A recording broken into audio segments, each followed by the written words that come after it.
Hi, Stacey here from Hunter Region Landcare Network. In this video, you'll discover what the Luskintyre Landcare group is all about. You'll meet some of the members, sponsors, and volunteers involved. You'll get a sneak peek into some of the exciting projects they're working on. What I find really encouraging is how they're working together to improve their land, their farms, and the natural environment. We've had a really successful planting day today. We put in about 800 trees so far. This is part of a wider program to re-establish some wildlife corridors through the area.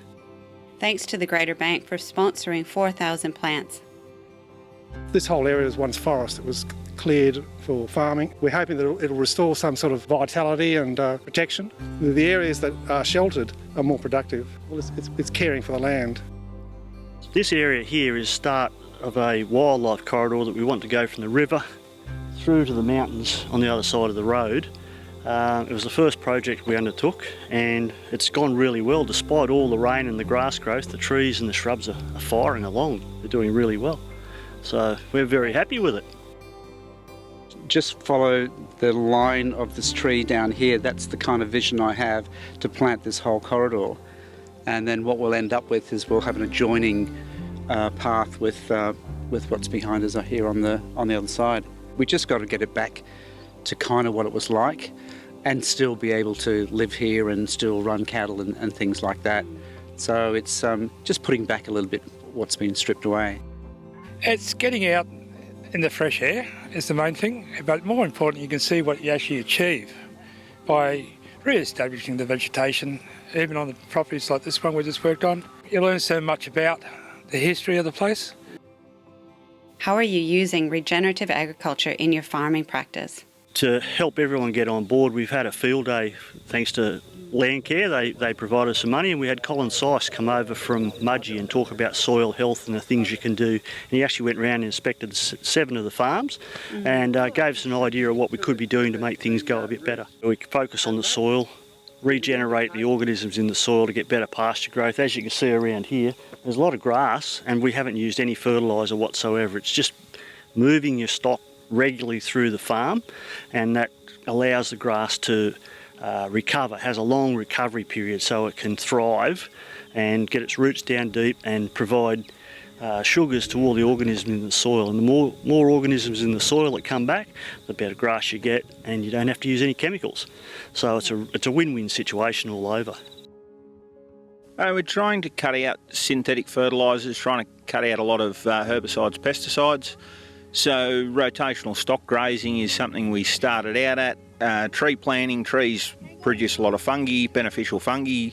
So if you've got a better fungi environment, you have less nitrate weeds. So trying to incorporate more native seed varieties. It's more diversity in plant species, gives stock more diversity in their diet because you don't like eating wheat bix for breakfast, lunch and dinner, so why should they? And I think that improves overall stock health. And the more diversity, the more bird life, the more reptiles and frogs, the better. It keeps things under control. It's a natural environment and it works really well. Been living out here for a while and haven't got to know many neighbours, but this has been really good. I think it's great because it actually has a social aspect. We've been living here for 20 years and hardly even met any people until we joined the Landcare group. Now we sort of know everybody around here. Bit of a social exercise.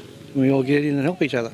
And you've done a recent count on the frogs that you've got here? Yeah, we've been keeping count for the last 2 or so years and so far we've got about 6 species. We do have lots of bird species here. Eagles that live over here, which are rather interesting. My chickens don't like them. Over 1,200 plants have gone in on the riverfront today with the help of volunteers. What's your vision for the future? We've had quite a bit of erosion and try and stabilise that bank so we don't get as much wash.